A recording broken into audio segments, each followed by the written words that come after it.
right, let's go to the Lord. Heavenly Father, we thank you for this. Father, we thank you for this time that we're able to spend together. Father, I thank you for bringing Nathan and Jamie with us right now. Father, their story, Father, is going to help save a soul. Father, how we go through adversity and how we're able to come back to you and how we're able to find love again, including that love that was once there, just rekindled. Father, these are amazing stories that are all due to you, Father. Father, I ask that you sit with Rob and I and you bring this all together, Father, and we help that one soul. We say this in your name. Amen. Almost sounds like Creed. Welcome back, Rob. Yo, sorry about that. You're a dick. I didn't mean to drink on air. You are a dick. I am? Yes. I am. In most parts. Consider what just took place. What did I do? Oh, yeah.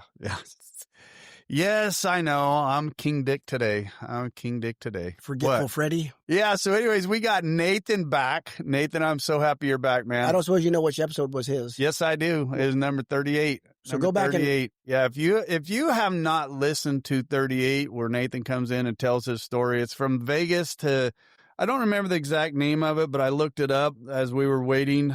It is 38 is Vegas to, let's see, 34, 36, 37, 38. It's from Vegas to blackouts to sober victories is Nathan's story. It's an amazing story, Nathan. We got a lot of traction on that one. A lot of people were calling. In fact, some fan mail came in for you that sometimes if you guys, and I'm going to go back to this, if you want to reach out to us and you want to say it one fucking time with John.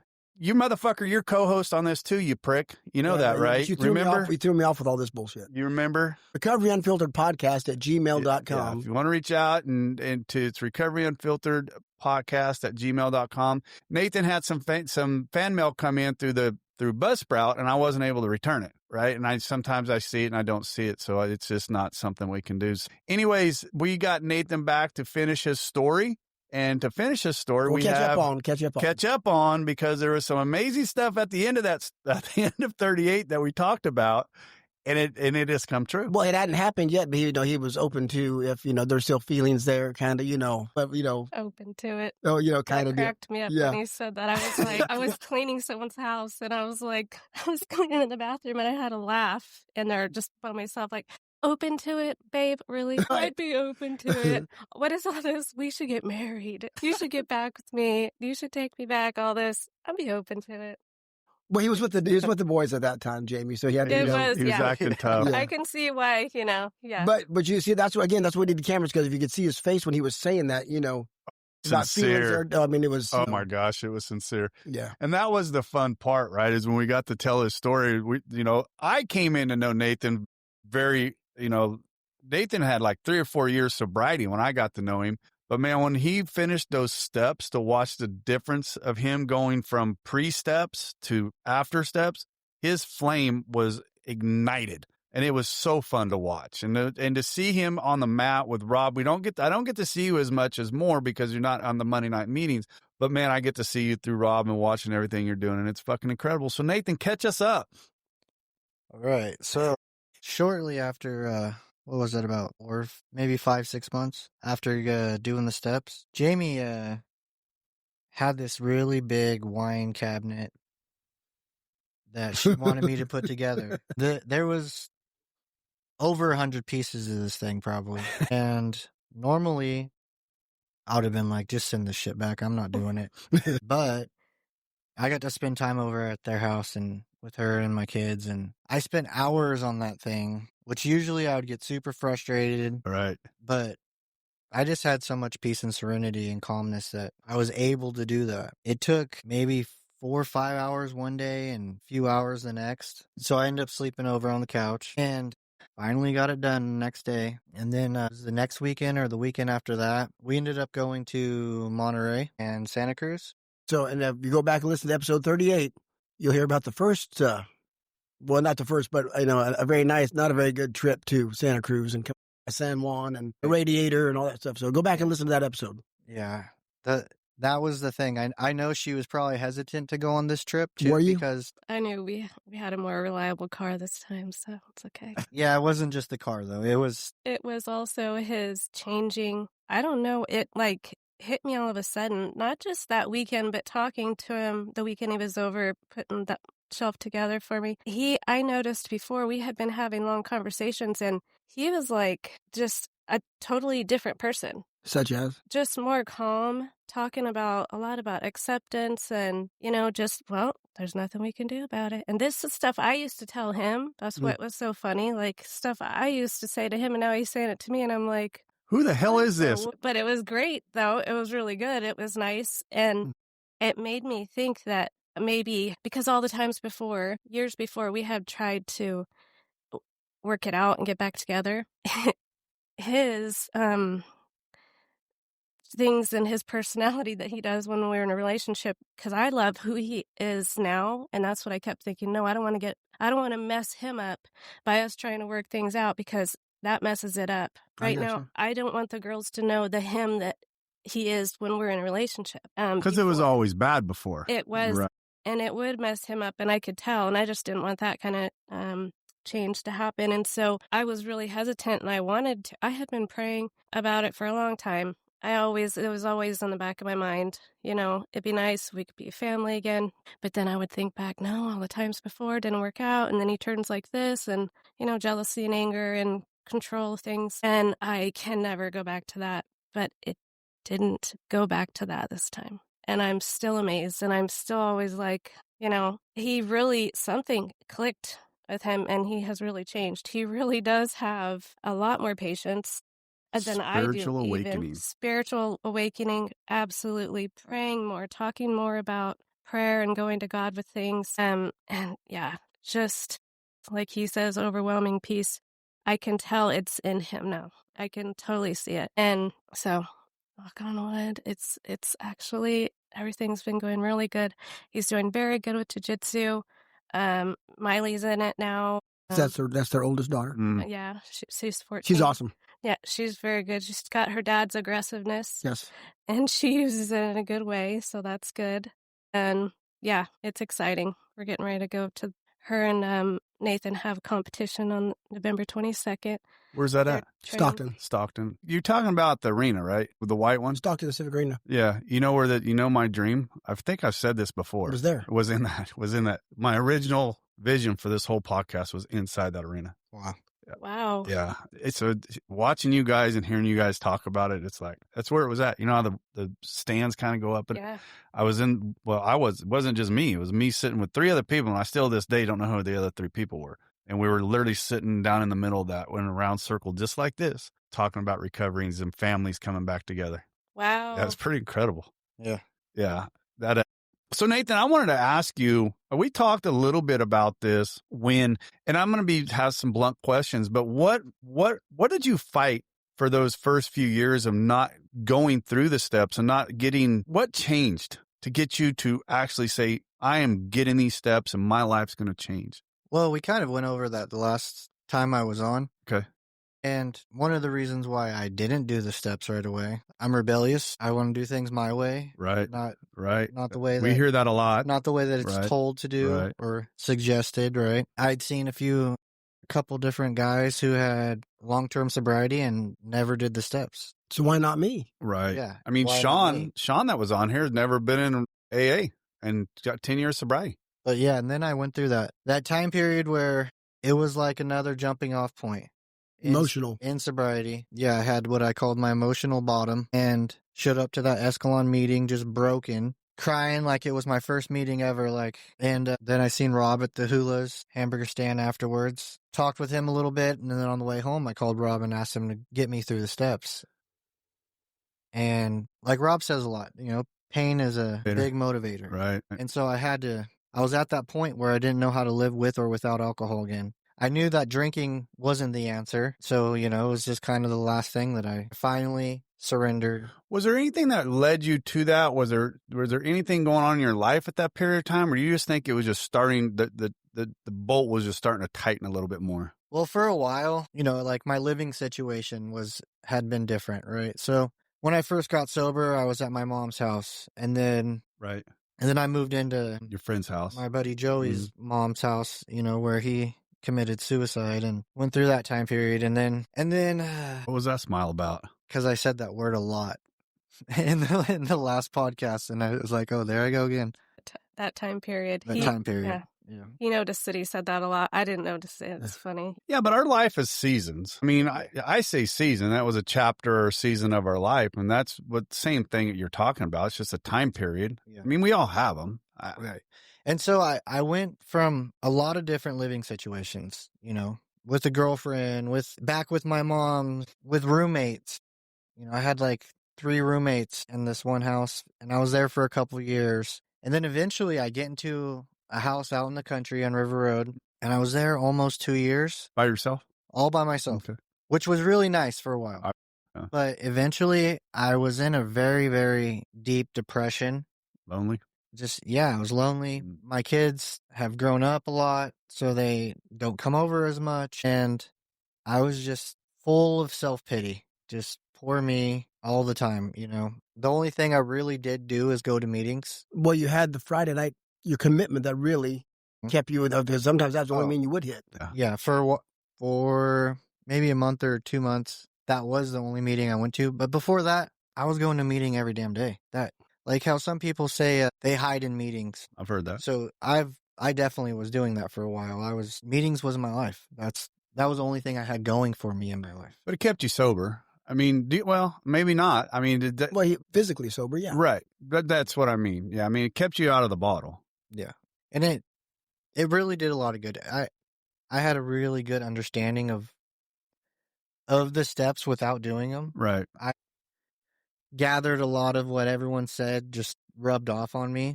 And so once I did do the steps, everything Fell into place. Yeah, for sure fell into place. I have to say, I noticed, and I was real thankful for, and still, you had a good group of men at the meetings that helped him through. That, I feel like, was a huge help in his life. He had you guys, his group of men, around him, and to lift him up, he could call and to help each other out. I feel like that was a big part of keeping you meetings in that until you did the steps. Yeah.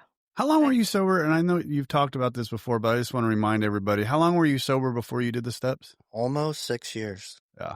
That's, so I'm the guy I'm walking through the steps right now. You said something a minute ago that, same thing, doesn't like authority, it's not that he doesn't like authority, but the authority, he's rebellious, it's just that kind of ways. But once he's got started through the steps and he's realized those steps aren't somebody telling you what to do. The freedom. Right? Their freedom, right? I mean, did you see the difference once you started doing the steps, Nathan, that they weren't telling you have to do it this way? These are stepping stones to get in the right direction?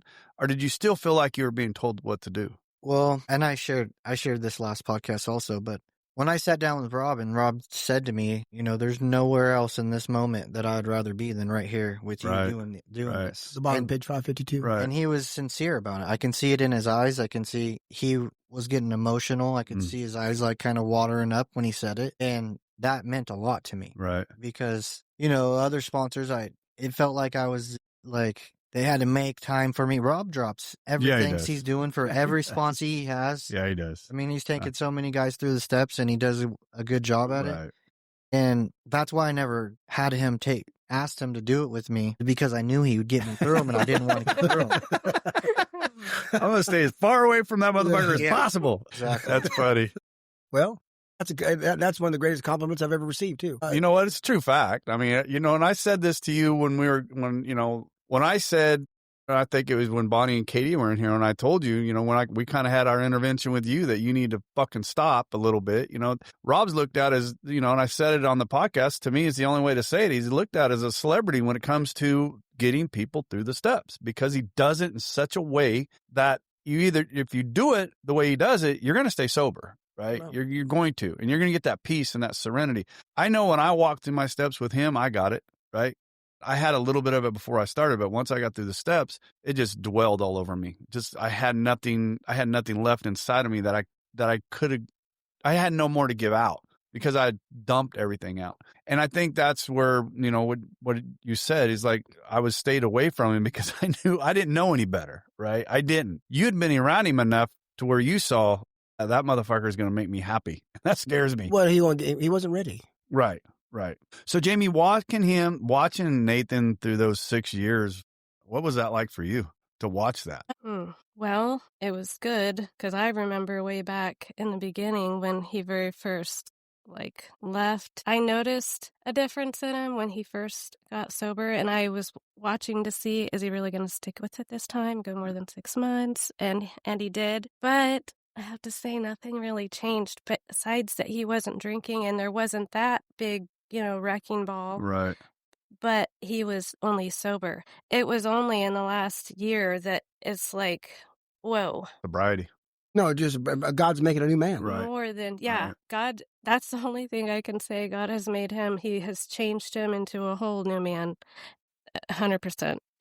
And thank God. Right. Only God can do that. Yeah. It goes back. What I said was sobriety, right? Because there's a difference between sober and sobriety, right? Or dry. Dry. I mean, that's one of the biggest things where I've seen people, to me, if I had to explain Nathan, he was sober, but then he got sobriety, right? And that sobriety is when God got into him and he had that spiritual awakening and, that changed all that and softened. And I don't want to say softened, but emotionally, would you explain it that way, Nathan? Softened you? Yeah, softened is a good word. Yeah, I mean, just softened him to where he was able to allow everything to happen, allow that to come in. But then look what God has done to his life. Oh my God! How many times? Once that happened, how many times you've been asked to go? Go to. We talked about the lakes before you got here. Go to the lake. Go speak, and God just starts using him, right? Because he's and we do it willingly, right?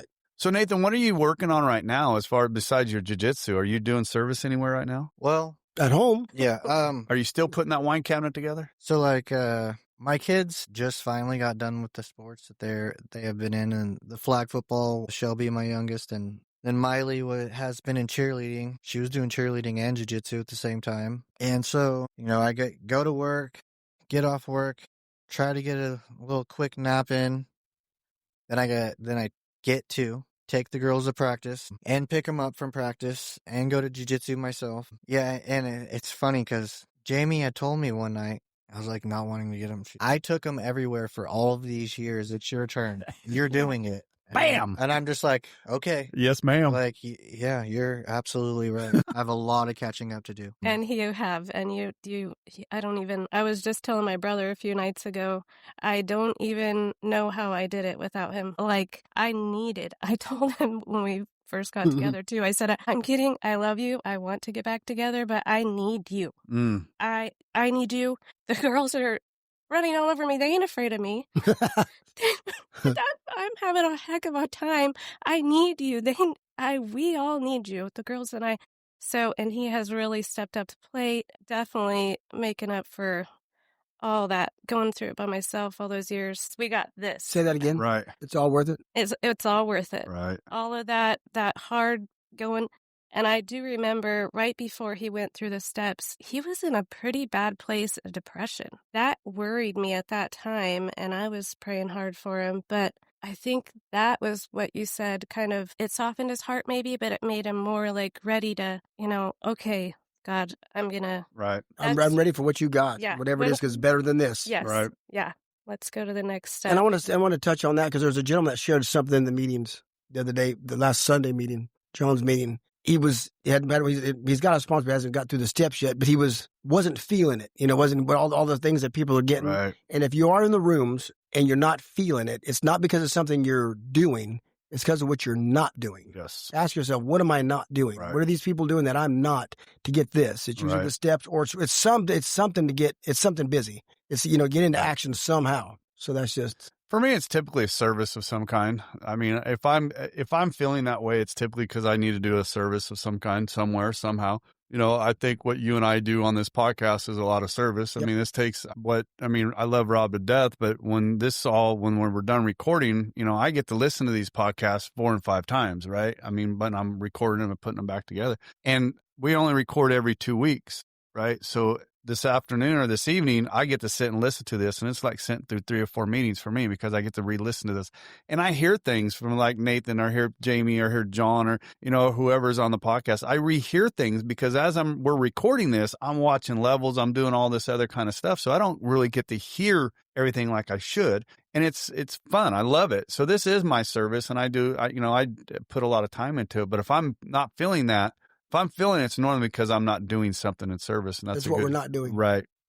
But On the other side of that, and I'm going to bring this up because we've talked about this before, is the mental health side of that, right? And I want to bring this up because it's a good topic. You know, it's no secret that I went back on my Wellbutrin and I started back on my antidepressants. And I actually started going back and seeing an actual therapist now, right? And that's just something for me to do. And, you know, we've talked about that many times, you know, to where, you know, don't be afraid to get professional help. Well, that leads back to how free do you want to be? Right. Go, whatever you need, go get it. Right. However that comes, and it's coming from me in a different angle because I'm able to, you know, it's almost like trying to explain to people that are around you all the time. And it's the same old conversations that we have. Right. And to get an outside perspective, and that's what I've actually reached out to, is getting that outside perspective of coming in a different direction and going, you know, because at my daughter's wedding, and this is one of my biggest contributing factors, at my daughter's wedding, I didn't feel like I was feeling everything like I was supposed to be feeling. And that bothered me, right? I was joyful and I was happy, but I just felt like there was still something missing. I completely know what you're talking about. Right. What do you mean? Talk to him. So, through all of, you know, the years before doing the steps and whatnot, there was many different moments. You told me about this. Sorry, go ahead. Many different moments in my life where I felt like I should be feeling a lot more joy, a lot happier, and, you know, just things that that I was doing with my kids and stuff, and I just felt kind of dull. Like there wasn't just flatlined. Yeah. And now I truly can feel all emotions, every one of them. And going back to joining jiu-jitsu, right? It was right after we recorded last time. Rob had mentioned that we're going to get into the room and start jiu-jitsu soon. And then Rob, I was on the phone with him and he said he was going to jiu-jitsu practice. And I was like, well, come pick me up, because if you don't pick me up now, I'm not going to. Won't go, right?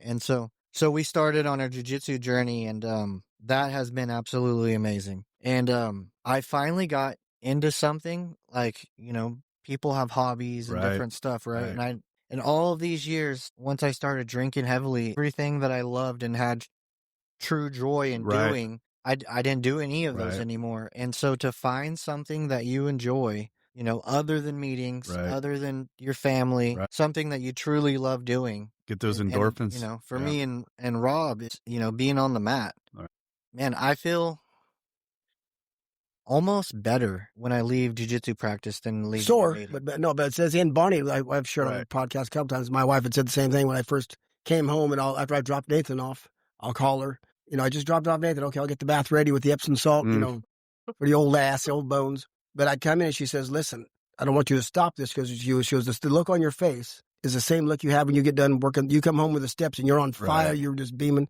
So don't stop. Yeah, same with him. And I had to find my joy. Finally, last few days, where you guys get in the jiu-jitsu, I get with working with wood. And when you guys leave here, I'll open up the garage door and show you what I built the last 2 days, because that used to be one of my greatest joys, was getting out and building stuff in my wood shop and doing stuff with wood. And I haven't done it in an extremely long time, and I finally end up building something that I'm pretty fucking proud of. And it's been a long time since I've felt that accomplished, and it felt fucking good. And I got some great pictures when we got promoted.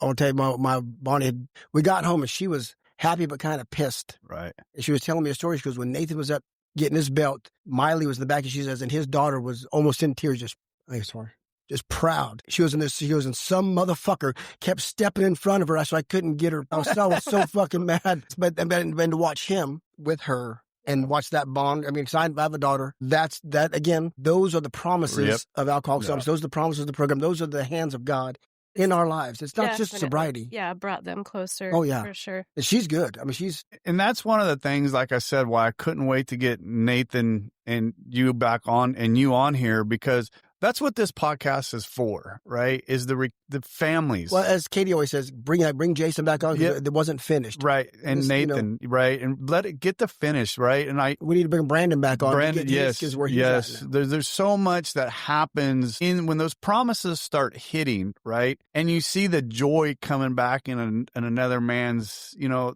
this watching families back together. And watching, you know, when our wives sat on here, and to hear my wife say this thing she says, I'm able to enjoy hearing that, right? And it's my wife, but to hear other alcoholics that can hear this going, shit, there's hope, right? There's hope. If I keep doing this, and if I keep doing the things that book tells us to do, or, my sponsor tells us to do, or, if we keep doing those things, these things are going to happen. Well, that's the most important part. When you're doing, because having what took place with Charlie Kirk has gotten my wife into the Bible. Right. We're talking. So now we're going to, she goes, would you please help me? So we are, because she always had a problem sharing her faith. Jamie might, because, well, Rob, I don't know what, I can't explain Romans 1:21 like you can. I said, people don't give a shit. When they're hungry, what they want to know is, what is that relationship with God done in your life? Right. That's what this pod, when we come back, this is what God can do. Right. If you get out of the way and let him. Yes. Steps, alcoholism, this is what God can do. This is what he's done in my life. That's our testimony. And like I said, that's the joy of what we do, and walking people through the steps and seeing that light come back on, and seeing, like Rob said, seeing this and see the families come back together because of the work that Nathan has put in, the work he has put in. And the prayers that this young lady never stopped praying. If you know God hears prayers. Right. That's... So you never gave up, Jamie? Never stopped praying for him ever since I've known him. Never stopped praying. Sometimes harder than others. And yeah. And I knew God was watching over him, because there were times when I just, when he's having a hard time, but he came through. Times when I was worried about him drinking and driving and stuff, God always had him. But yeah, thank God, because he did a really great work in Nathan. And is still doing. And is still doing. And he's like, him and Logan are I just in the periphery, but they're the head coaches, Wednesdays, they coach little ones, wrestling, from the feet to the ground, then how that transitions to jiu-jitsu, and watching them with the kids, and Miley is helping coach with the females. It's just, I just sit back and watch what God has done, and it's just amazing. Do you ever get overwhelming, Nathan? Do you ever get overwhelmed with gratitude where you're at right now? Well, yeah, definitely. I have a lot of gratitude. I am so happy with my life. It's unexplainable. I can't explain the feeling that I'm content. Isn't the word. I don't even know what the word is. And I think that's why I asked you, because there's just times where I'll be fucking driving down the road and think of just the joys, right, of stuff that it's in my life, and just that whole gratitude just overwhelms me, right? And it's like I was one drink away from literally losing every ounce of this, and because I turned my faith over to God and to these men sitting right here, right? Everybody in those groups of AA, and that's where I have the ability to feel this part of it, right? And going back to what I was saying, that feeling of that level where I'm leveled off, not feeling those highs and those lows. I feel it more now once I started working with an outside person than, not saying that the groups of AA, there was a part of me that I didn't know what me was, right? I didn't. I started drinking when I was 10, 11, 12 years old. I didn't know who the fuck I was inside. I didn't know if this was normal for me to be at this level. I didn't, because I was mantic before. I was highs and I was lows. I was highs. I was low. I didn't know where the hell I fit in at. But I realized this is just me. I'm okay right here, right? And once isn't that something? I'm okay. I'm okay. Right? I don't need to be up here. I don't need to be down here. I'm okay right here, right? This is where my family likes me to be at, and I'm okay right here. I'm going to ask you a question, Nathan, because Jamie's Katie brought up a few times, and even Bonnie has. Excuse me. There is the group of Alcoholics Anonymous. There is the fellowship, but then there is something we have built, or God has built, more of a tighter brotherhood, right? A posse, right, if you will, and which is what Jamie's talking about, which is what Katie's talking about, which, the men and brother we go camping with, and me and Nathan and Jason are on the mats. There's that's family.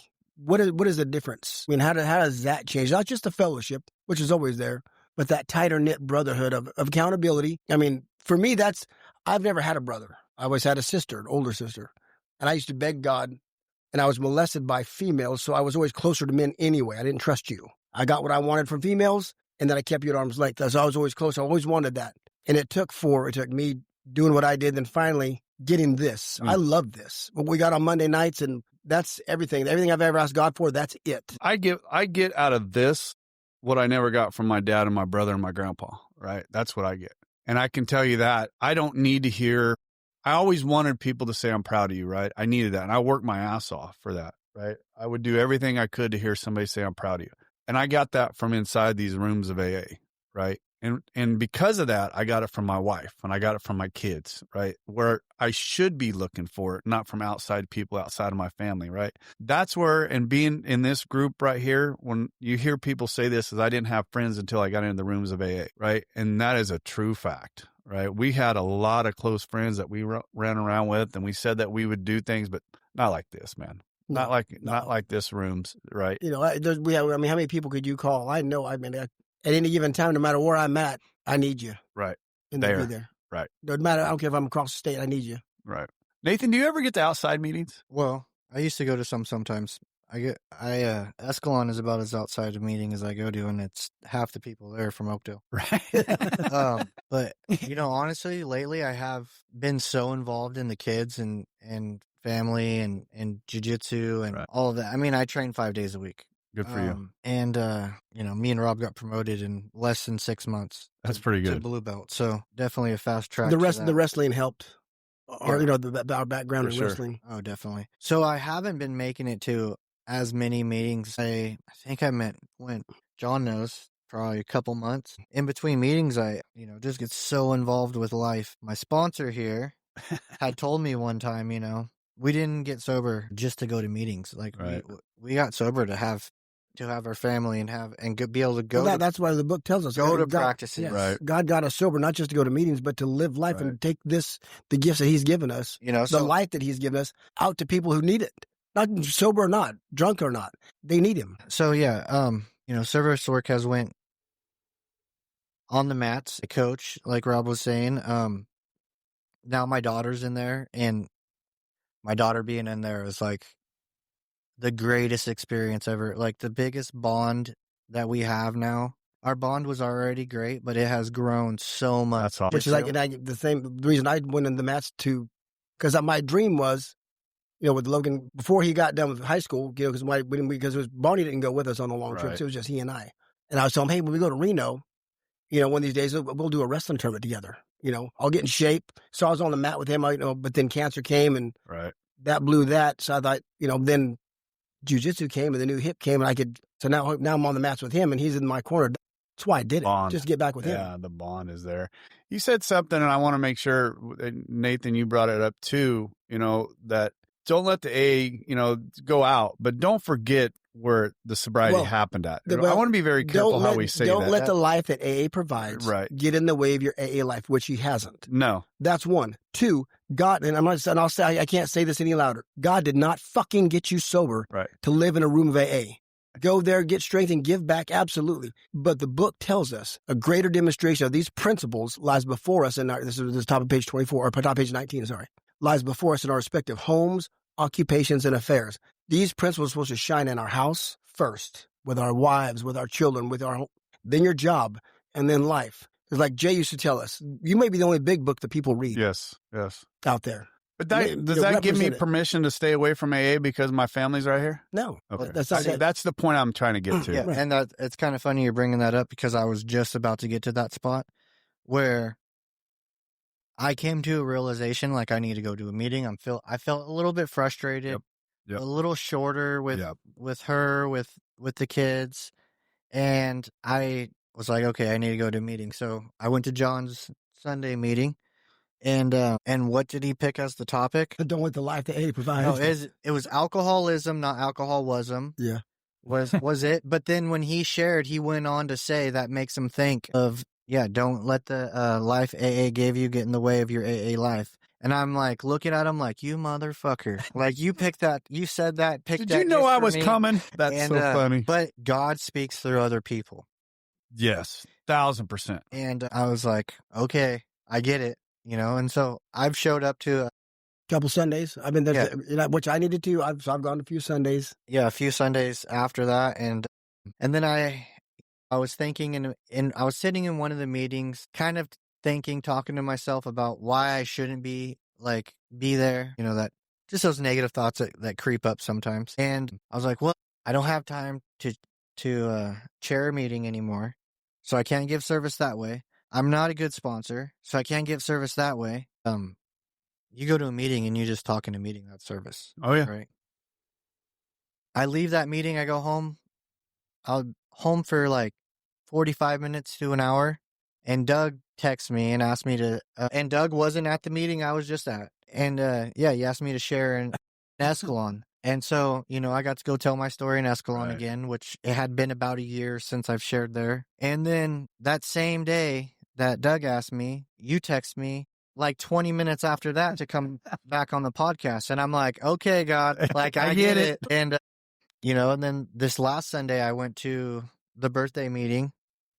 Because Sundays is usually the only one I make is John's. I like going to John's meeting. He does a really good job. And I say kid, but he's probably only 2-3 years younger than me.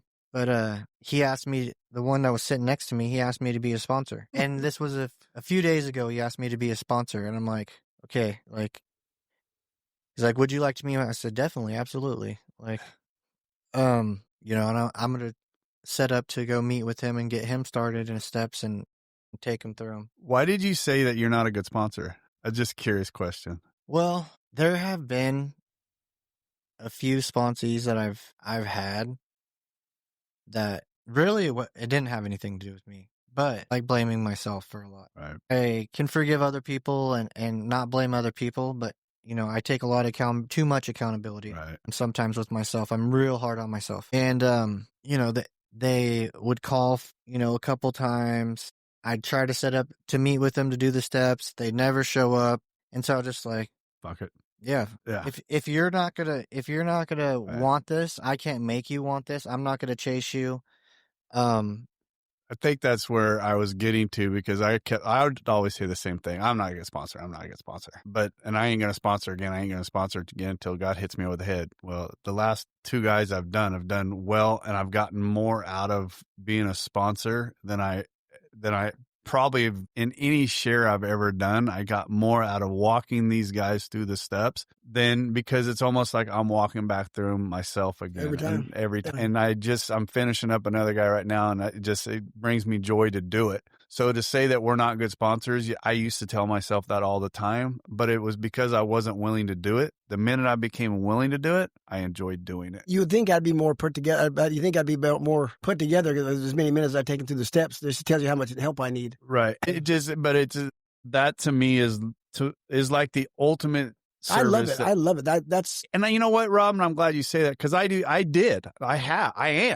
enjoying it, right? When I get asked to do it and I have the opportunity to do it, I literally enjoy it. You know why I was nervous to do it before? Because I really didn't know it that well, right? Now that I've done it once or twice and I'm starting to learn my way of that I like to do it, and it's about the same as Rob. It's just I do it a little bit differently. well, and you a lot of times people don't want to do it because they feel if the guy goes and drinks or that they. I don't give a fuck about that. We don't get him drunk and we don't. Right. Do I don't care about. I mean, I do. I don't want the guy to go get drunk, but I don't. It's not my fault if he does. Right. That's not. So which pages I love by how much highlighting's on them. And my favorite page is 552. Mm-hmm. And this is what I read to Nathan. He brought up, and it's not that I don't read this to everybody, but he just asked, and he was, and I hate to say this. No, I hate to say this. I shouldn't. He was special for me because of the relationship we had before, since he was 17, probably. There's that whenever you mentioned that when he was on here whenever first you time. get to do that. I mean, but whenever I sit down with the steps, when God, because I believe, Jamie, when you get saved, they say, well, the Bible says, that you get there's spiritual gifts. I believe when you work the steps, I don't believe it, I know it. There's gifts that you're given. And if you exercise your gift in the rooms, it could be sharing meetings. It could be, my gift is sponsorship, obviously, and it says, the only real freedom is on page 5, the one down towards the bottom. The only real freedom a human being can ever know is doing what you ought to do because you want to do it. And for me, the only time in my life, there's many times I'm doing what I ought to do, what you ought to do, but right. It's your responsibility, so you do it. But the one time in my life where those two things are always in unison is when I'm got my book, a man in a room to get it, and this. I'm doing what I ought to do, but I want.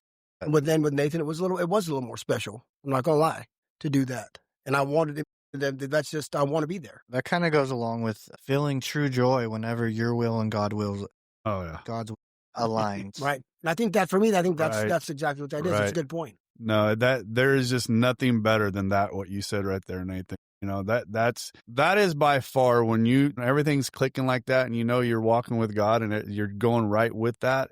Everything goes so smooth. But when God tells you, "I want you to do that," And I'm like, nah, I ain't going to do that. Right. You're over here and you know something's not right. That piece is just not. It's just not there, where that serenity, that you're just not there. Life is okay, but that serenity, but the minute you turn towards back what he wanted you to do, and you're walking through some bullshit that you didn't want to walk through. Or you're not walking. Right. Like when John talked about the prayer that he asked God, he just wants to be able to go to meetings and not have to. Right. And paralyzed. Paralyzed him. And then, but he had nothing to do, but God gave him the answer to the prayer. Right. And he was grateful for that. Grateful for, how can man be grateful for that? But it's a God thing. Yeah, and that's one of those things. One of the reasons why I want John on here, because I heard him in the room one time say he was grateful for what he's gotten, and I'm like, how the fuck could you say that sitting in a wheelchair? I mean, that's a big statement coming from a man sitting in a wheelchair. It's a big statement when you know they mean it. Yes, when you know it's sincere. Right. That's what makes it profound. That's what hits you. Right. And then having to watch him from the first time he walked in, they're going back out, they're coming back in, God showing me all these things. Right. Just shows me how much more growing I've got to do. I'm going to ask Nathan, so have you had, since you and your daughters and you guys have all been, you guys are living back together, I'm going to assume? Yeah. Okay. Have you had conversations? I know I know because your kids are at an age where they've watched a lot of this, right? What's the ages of your girls? 13 and 14. Yeah. So they were close. 6 and 7 when I got sober. Okay. So they've watched Dad go through a multitude. Have you had an opportunity to sit and talk to them about this? I wouldn't say necessarily like sit down and have like serious conversation, but they know quite a bit because he's always been like good about talking about things that he's going through, like at meetings, and just about having gratitude and forgiveness. I can't really think of anything, but he comes home and he talks about when he goes to meetings and stuff. And outside of meetings, his life, like he lives how he goes to meetings and stuff. That's his whole life. Right. That's how he actually and it's evident that it is. I mean, he doesn't. His camaraderie that he has of his group of guys, like Rob, Jason, they're on the mats together when he has jobs. Jason's helped him. Everyone in his life is personal people. Right. They're like from the meetings. They've seen and heard a lot of everyone that's around us is like, sober life. Right. And but they're pretty smart. They're pretty I think when I got an opportunity, when my daughter sat on the podcast here, it was the first time I've gotten to really hear some stuff that hurt. But honestly, it hurt. That's, I think, was what I was trying to get to, is if they've had the opportunity to like share with you their feelings of how they were affected by how they were affected. If they were, they have at times, and it really hurt, and I think it hurt me more because I felt like, they've yelled at him before when we first got back together. They didn't take it last time. Last time? Last time, Shelby and Miley they were like mad at him. And it just came out one night, and I think I remember one of the times in particular. They were like, "You left my mom, and she needed you," and I was like speechless. And he was crying, I was crying, and the girls are just like, those were real feelings that they had, and I didn't really figure on me forgiving him and them not. Right. So we had that talk, and that was very I think that's what I was getting to. We were in an argument. I was trying to find something, but I can't find it. We were in an argument, and I had one hand on the door handle to walk out. And argument with your daughters or with Jamie? I was in an argument with Jamie. Okay. I think, and they were part of it. I think one of them got in trouble. It was amongst all of us, and I go to walk out, like, because everyone was attacking me. Maybe they weren't, maybe they were. It's how I felt. Yeah, that's how you felt. And so I was just about to walk out, and I was going to go for a walk, cool down, whatever. And then that's when they said, "Just leave then. Just leave like you did when we were babies." Ooh. And yeah, it was. That was the last time that we tried to get back together. This time around, they have adapted very well. And now they're doing amazing. I feel like they're thriving. They gotta feel it. They have to just feel it. It's not that they have to watch. They have to just feel that tension has broke. Well, and when I first moved back in, so I gave them a grace period where I was still like real soft, and recently I've had to transition more to dad, to being dad. and to disciplining, Right. to which me and her back each other very well Which Good. he when it decided, comes which to it has stuff. to happen. But that's, Right. Nathan shared that with me. Yeah. Which we co-parented well when we weren't together, and then so it just transitioned, Right. and they're starting to get it. Like they do not want to mess around anymore. They know, like, if I say that they're going to be punished, I'm going to stick to it. No more shenanigans. They can't. Dad's not going to be a pushover anymore. And that took some getting used to in the beginning because he was like, oh my goodness. Well, you were probably Oh. trying to Running be a along. pushover just to not to create anything. Be Now that you're guy. you're back in the family, and it's like no. You can't parent out of guilt. Right. No. And he does good with now. In the beginning, I felt like that he was. I definitely was. I was hurting them and they knew. So it made me, I have been the heavy the whole time. And now heavy. I have to be the heavy and he's here. Not it's like, it was, I know he needed that transition period. They had to get used to like Dad being back. And now they know Dad and I are in the same team. So you're not, don't. How let long did me- that take? It's been a few months. But think At about least- that. It's been a few months. Right. God, Not years. No. Yeah. A few months. I got a question for Jamie. Where does your faith come from? I mean, how long have you always been a believer? My parents, I was raised Christian, pretty strict Christian home family. And my parents, when I was growing up, if you didn't go to church on Sunday, you were grounded the whole week. And I don't parent like that, but guess what? I'm glad that she did that today. And because it kept me in church. And then at junior high age, 7th grade, I went to private Christian school. So my whole life, needless to say, I rebelled at the age of 18 and I was like, Like some of us do. how you raise a child, they'll go back to it. Yeah, I was raised in a Christian home and my parents they're great. My mom in 2020 had a major stroke and she's bedridden now. She's paralyzed. And my dad takes care of her. My dad is a saint. Like oh my gosh, my dad's the best. He does everything that he did before and takes care of her. Yeah. That brings up another good question. How did Dad accept you back in? My parents have always loved him. Really? They've probably been waiting for this. Right. I think, well, she was talking to her dad about us getting married, and he said, "I think that's a win-win-win." Right. Yeah. That's his exact words. He I said believe. win, win, win, win. For all four of yeah. you. I think that's a win, win, win. Nice. So yeah, definitely. Her mom absolutely loves and adores me. Katie's mom's always said that she'd get rid of her before me. But that's shit true? Absolutely. That woman adores me.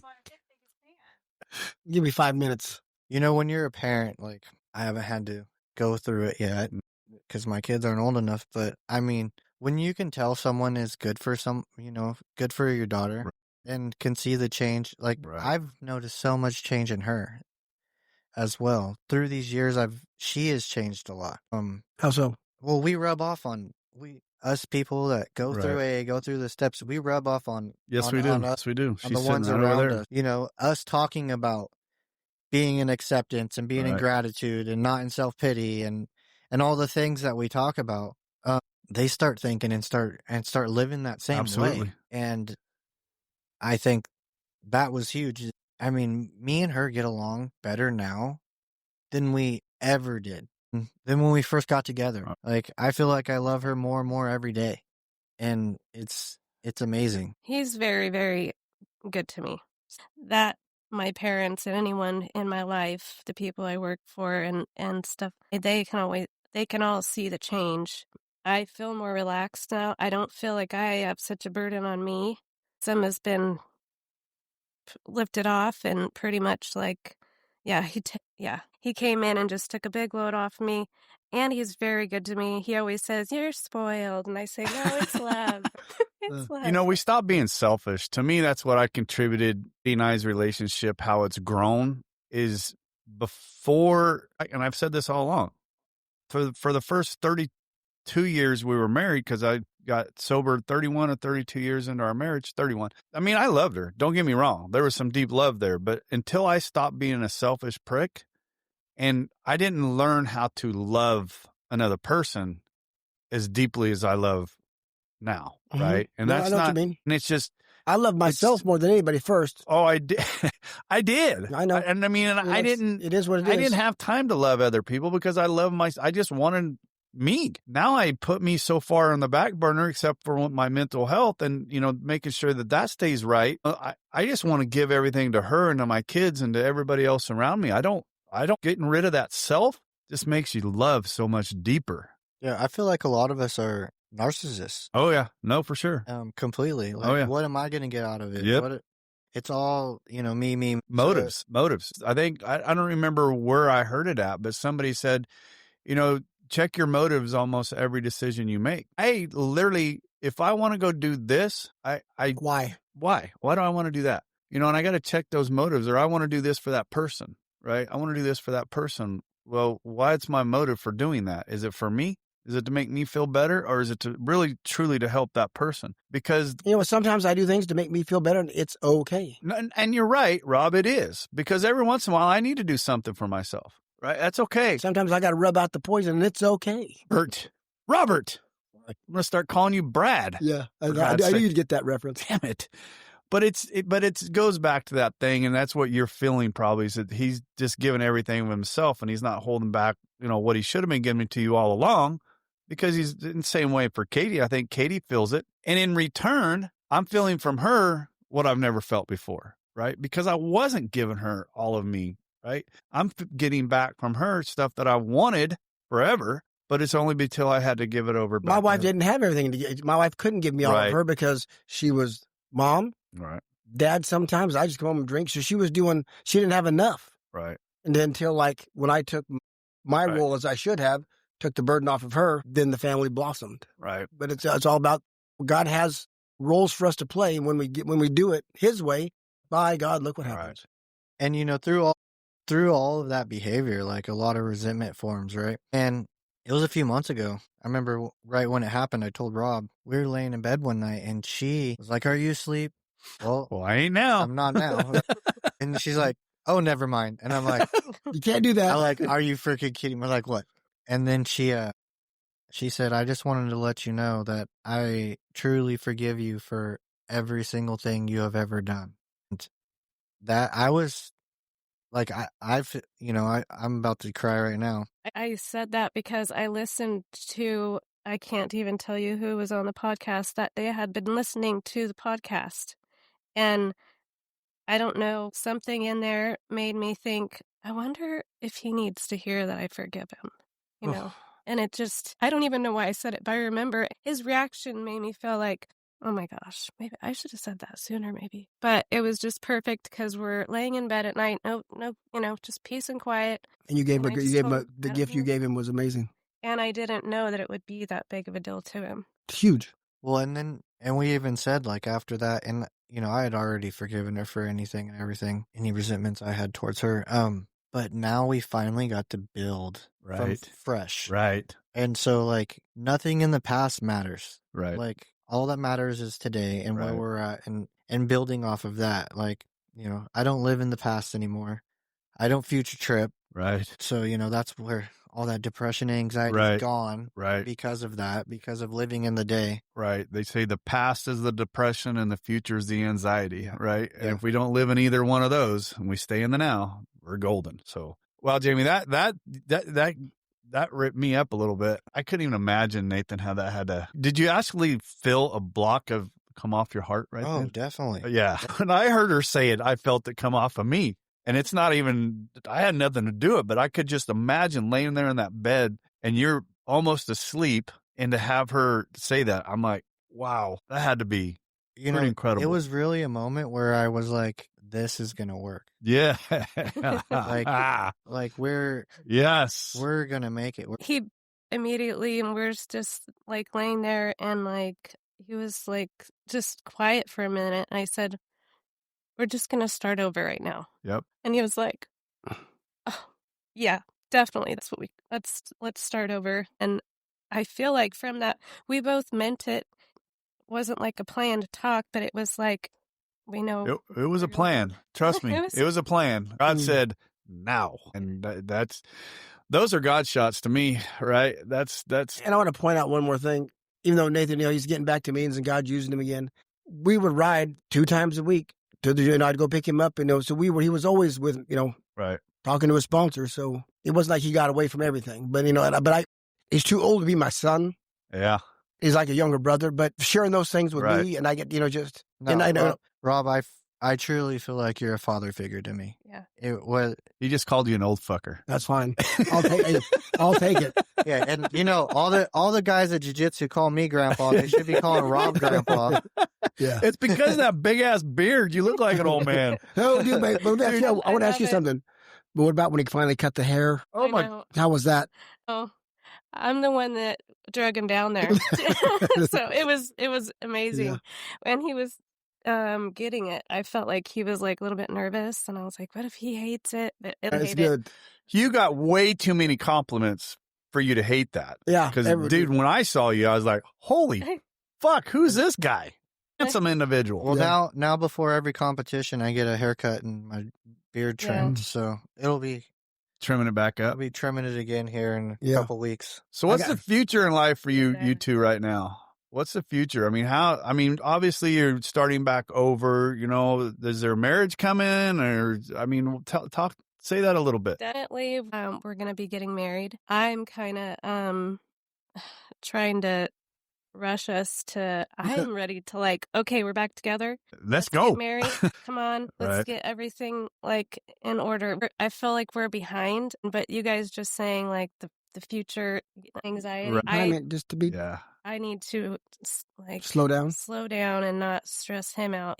It's good to plan for the future, but not Right. Yeah. worry about the That- future that- and try to rush and Right. stress out. But I have big plans for us. Move from our little apartment and move into a full-size house and have a garden again. This guy has a green thumb like you wouldn't believe. Really? Yeah.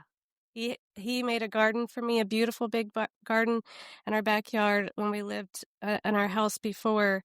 And I want everything that we had. I Want it all back. And the dog, and the truck, and the garden, I know, and the but house. and the man, with And the this man. man. You're But, getting a yes, different man this I time. am, and it's Yeah. better. It You're was getting a worth different one. all Well, the see, wait. I wanted to mention that I was really good at growing vegetables because I used to grow marijuana. I wanted to say it. I Pretty wanted good to at say it. it. Oh my Hey, God, it that's takes what funny. it takes, whatever the skill set That's comes in. funny. All right, Nathan, man, I'm so happy to see you. Anything else you want to bring in? You're smiling. Nothing. You know what? Like I said, I wanted so much to get this only because these stories give me so much joy. And I know that if there's somebody out there that is struggling and they don't know what's going to happen, man, give it some time. Give it some time, a wife or a husband or whichever. Well, alcoholic- you would ask the question too, Katie and Bonnie, or no, actually Mary did. Was the one thing you would tell, because he was the alcoholic. What would you tell a wife that's Great was in your question, Rob. position?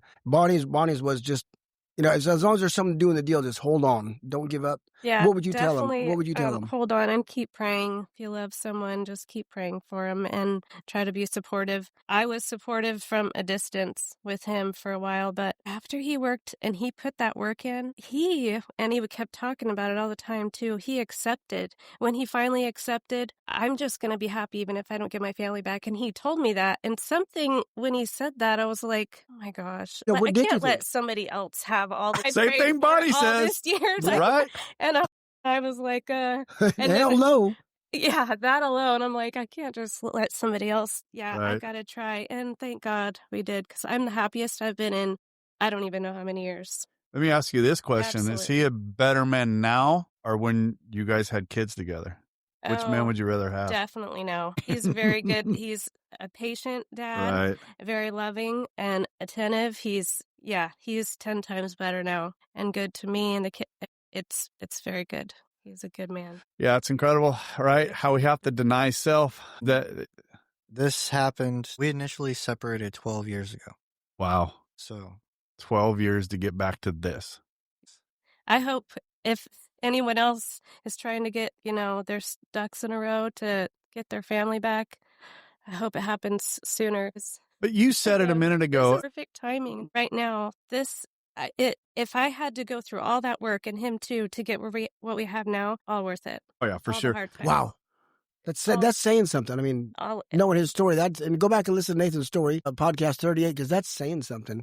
Jamie, Yeah. it really is. all of it was worth it to have what we Right. have now. That's I started to say something. I got my tongue tied. Like I said, you said it, put it in the work, right? I mean, Nathan put in the work, and that's what it was. Nathan, when you said to her, I'm doing this, and whether I get my family back or not, that was a decision you had to finally make. And I had prayed to God too I prayed for my family. I usually would always pray for others. And I remember a specific prayer and saying, God, I want my family back. Right. But if it's not your will, then okay. And I finally truly Meant it. surrendered and meant it to the fullest. Like, if this is what you have for me, then I'm okay Right. with it. And it's just where I was spiritually in that moment. And it was like, as soon as I gave up, Ceased fighting. yeah. Ceased fighting. The door opens. Yep. Never soon. before. Because we stopped trying to do it our way. We get the hell out of the way. And We do that. God has made us, or the situations have made us the man, because God's doesn't fail. No. He's not going to put you in a situation to fail. So until you get to that point where I'm good with whatever you've got, then because I've asked many a man, are you ready? I mean, are you finally ready? Yeah, I'm ready. No, you're not. God, Rob, I'm ready for this fucking resentment to go away. No, you're not. Because if you were, he would have taken it. Right. And until that happens, the door's not going to open because you're not the man you need to be or the woman you need to be to make that situation Right. work. And God doesn't fail. So it's going to take more work. It's just. Well, Jamie, you're a good woman. I can tell you that. You are. It is, it's, well, He is that. He is that. But I'm going to tell you right now, you putting your faith in God and sticking with it, you got a hell of a man out of it. I can promise you that. I mean, I obviously don't know Nathan as well as Rob does and a lot of these guys, but I've been able to watch him on the outside, and it's been a fucking joy to watch you, Nathan. It really has. Yeah. It gives me strength. It's fun. And I get emotional because there's so many people that struggle with that, right? That struggle with, that pain and that sober, that dry. And it's like, why are you doing this to yourself?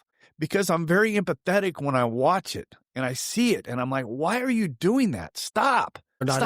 Stop. And it's just like, That's that spray we want to invent. I know, but yes. And it's just like, why are you beating yourself over the head with a hammer? Stop doing that. Life doesn't have to be that hard. So I don't, like I said, I get emotional because I know that pain. I felt that pain. And when I see it get released from somebody else, I relive that. And I remember when all that anger got released from me. It's a great feeling. God is good, isn't he? All the time. Damn it. Definitely. I don't know why I got emotional on that. I guess because I know that anger. And I know. And to watch it go away. But to see this, Yes. Yes. it's possible. Victory! Yeah, it's awesome. Nathan, thank you for coming back. Jamie, it was awesome to meet you.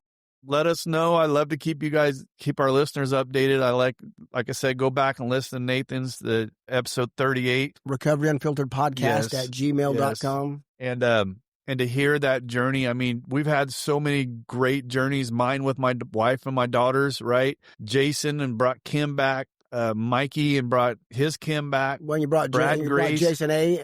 Right, Jenny Jason back. and Jenny back. I mean, these are the stories that we love to get embedded into here, right? Because this is what the AA and the sobriety So when life. yours comes full circle, we'll bring you back. It's coming. You wait. Listen to you. It's coming. All right, guys. Thank you so very much. Thank you for joining us today. We hope you learned something today that will help you. If you did not, come back next week and we'll try again. If you like what we heard, give us a 5-star review. If you don't like what you heard, kiss my... You can't say that, can you? Anyway, if you don't like what you heard, go ahead and tell us that too. We'll see what we can improve. We probably won't change nothing, but do it anyway. Hey, thanks, Rob. Come back next week and hopefully something will be different and something will sink in. Take This has care. been Recovery Unfiltered.